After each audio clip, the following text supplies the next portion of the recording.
예, 안녕하세요. 오늘은 2024년에 그 민법이 제정돼서 2026년 1월 1일부터 시행된 구하라법에 대해서 말씀드리겠습니다. 많은 분들이 구하라법이 생김으로써 자녀를 부양하지 않은 부모는 상속을 받을 수 없다라고 생각을 하고 계십니다. 그러나 사실 이 법은 절반은 맞고 절반은 틀린 부분입니다. 왜 그럴까요? 실제로 저희가 그 상속 실무를 하다 보면 그것이 현실화되는 부분이 있는데 그 부분에 대해서 말씀드리도록 하겠습니다.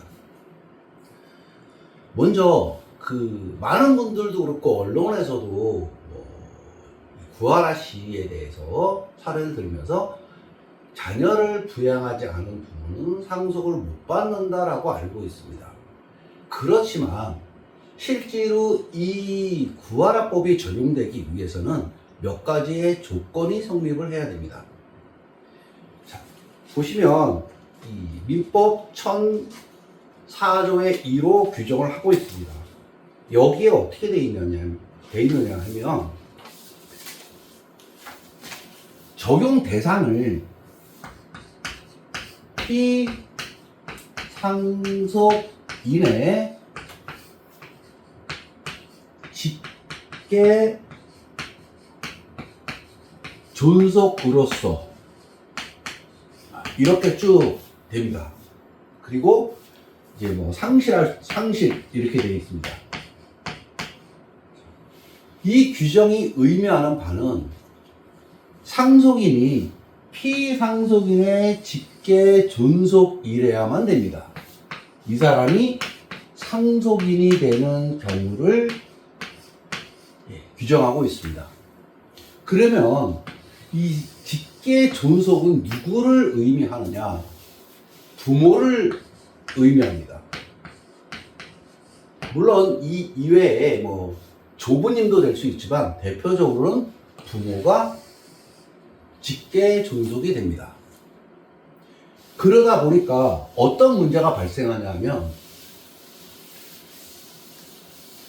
직계 존속인 부모가 상속권을 상실하기 위해서는 상속인이 피상속인 돌아가신 분이 자녀여야만 합니다. 그리고 이 자녀로부터 받을 수 있는 상속 재산이 있어야 됩니다.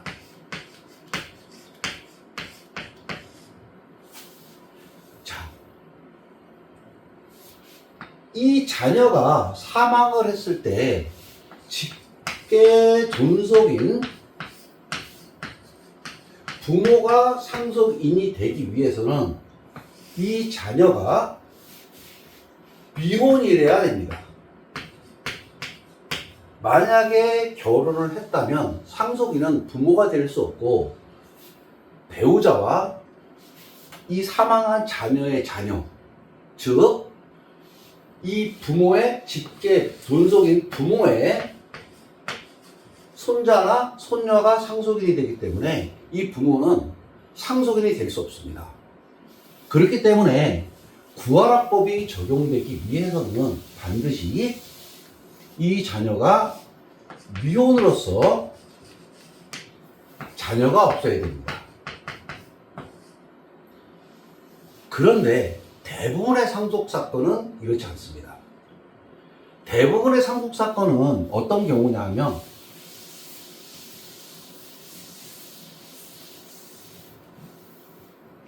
부모가 사망해서 이제 아버님이 사망하게 되면 어머니, 배우자인 어머니와 자녀들이 상속인이 됩니다.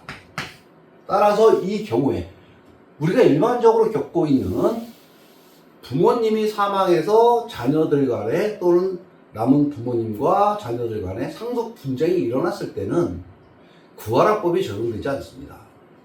두 번째는 형제 상속입니다.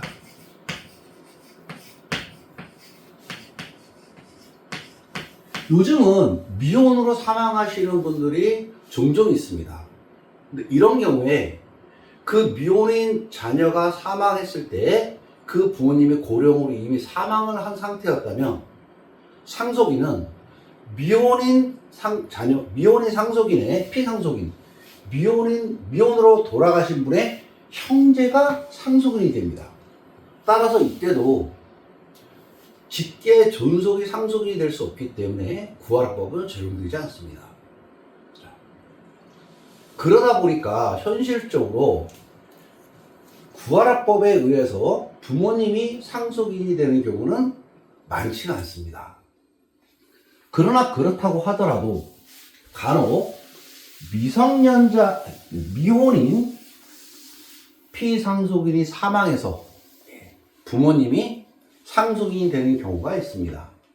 그러면 이런 경우에 과연 가만히 있어도 법원에서 알아서 상속권을 박탈시켜 주거나 또는 상속재산 분할 협의나 소송 과정에서 한쪽 부모가 다른 쪽 부모에게 저 배우자는 아이가 어렸을 때 부양을 하지 않았기 때문에 상속권이 없다라고만 얘기를 한다고 해서 또는 법원이 상속재산 분할 심판 청구 소송에서 이 부모는 미혼인 자녀가 클 때 부양해주지 않았다고 해서 그냥 상속권이 상실된다라고 판단을 해주진 않습니다.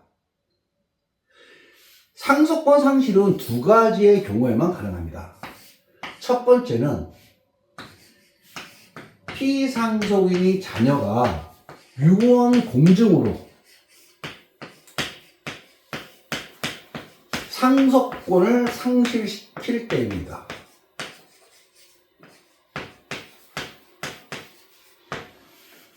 우리 어머니는 어렸을 때 아버지하고 이혼해서 집을 나간 후 재혼한 다음에 나하고는 일체 연락도 하지 않았고 나를 키워주지도 않았고 부양해주지도 않았다. 그래서 상속권이 없다라는 유언 공증을 남기는 경우, 이럴 때 상속권이 상실될 가능성이 있는 겁니다. 두 번째는 유언 공증을 안 한 경우입니다. 이럴 때는 공동상속인,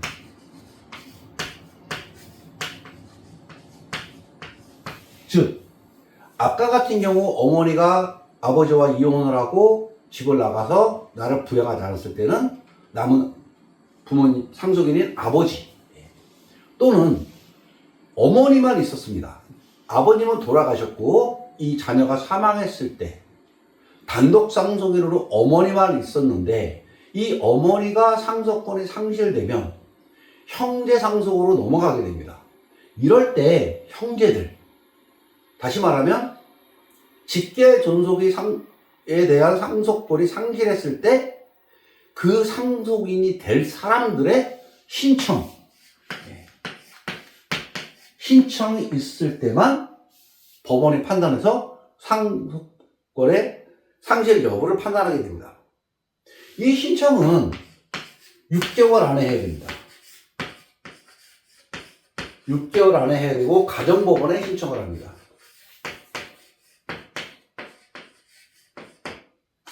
다시 말해서 비록 혼자 남은 직계 존속인 어머니가 상속권 상실 사유에 해당한다 하더라도 자녀가 피상속인이 유언 공증을 하지 않거나 다른 상속인이 6개월 안에 법원에 신청을 하지 않으면 상속을 받게 됩니다. 자, 이 경우가 없다고 보겠습니다. 왜냐하면 이 경우는 피상속인의 의사가 너무나 명확하기 때문에 큰 다툼의 여지가 없습니다. 그러나 이 경우는 신청에 의해서 하기 때문에 이것이 진짜인지 자녀를 부양하지 않았는지 아니면 어느 정도 안 했다가 하더라도 그것이 과연 상속권 상실될 정도에까지 이르렀는지는 논란의 소지가 있습니다. 물론 많은 분들이 이런 이야기를 하곤 합니다. 아니, 집을 나간 후에 부양하지 않은 건 다 알고 있어. 친척들도 다 알아. 이렇게 얘기를 합니다. 뭐가 더 필요해? 법원에서 재판했을 때 내가 증인을 해줄 수도 있어. 그러나 재판은 말, 주장, 이것만으로 되진 않습니다. 판사님은 그 피상속인이 어릴 때 성장하는 과정을 알지 못합니다. 더구나 상속권을 잃게 되는 부모 입장에서는 자기가 이렇게 해서 걔를 자녀를 만나왔고 관계를 유지해왔다. 표는 안 나지만, 왜냐하면 표를 내게 되면 재혼한 배우자나 또는 이혼한 전 남편과 사이에 분쟁이 발생할 수 있기 때문에 대놓고 하지 못했지만 이렇게 해왔다라고 주장을 하게 됩니다. 그래서 이 신청에서 부양 의무를 이행하지 않았다는 증명은 객관적인 자료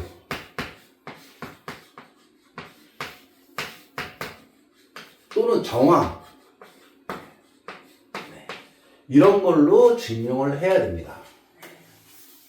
자, 결국 구하라법은 많은 분들의 생각과는 다르게 자녀를 부양하지 않은 부모, 이혼한 다음에 자녀를 돌아보지 않은 부모에 대해서는 당연히 상속권이 없다라고 생각하는 것과 다르게 현재 실무에서는 그렇게 많이 적용되지 않습니다.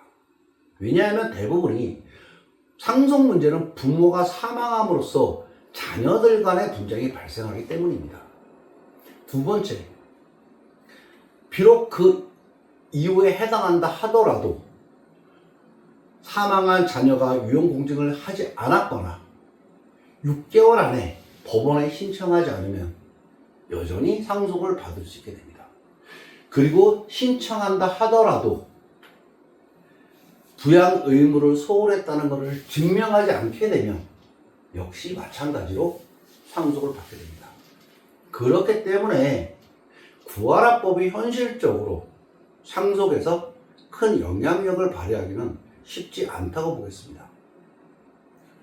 다만 최근에 그 2024년 4월 25일 헌법재판소에서는 유류분에 대한 일부 불합치 결정을 했습니다.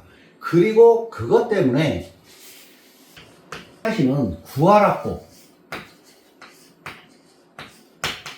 법의 대상인 부모를 삭제하고 이거를 좀 더 확대하고자 하는 개헌안이 국회 법사위에 제출돼서 심의를 하고 있는 상태입니다.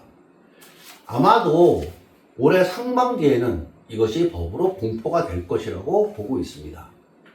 여기에서 만약에 민법 개정이 이루어지게 된다면 그거는 부모님이 사망했을 때 자녀들이 상속인이 돼서 다투는 분쟁에서 자녀가 부모에 대한 부양 의무를 이행하지 않은 상황까지 이 구하라법에 적용이 될 거라고 보고 있습니다. 그거에 대해서는 이제 국회에 본회의를 통과하게 되면 다시 말씀을 드리거나 아니면 현재 모든 유류분 사건 자체가 혼란을 겪고 있습니다. 이제 개정된 민법이 어떻게 될 것이냐 이 문제 때문에 그래서 별도로 시간을 할애해서 그거를 강의하도록 하겠습니다. 자, 그러면 오늘은 여기까지 하고 다음에 다른 주제로 다시 찾아뵙도록 하겠습니다. 강의 듣느라 고생하셨습니다.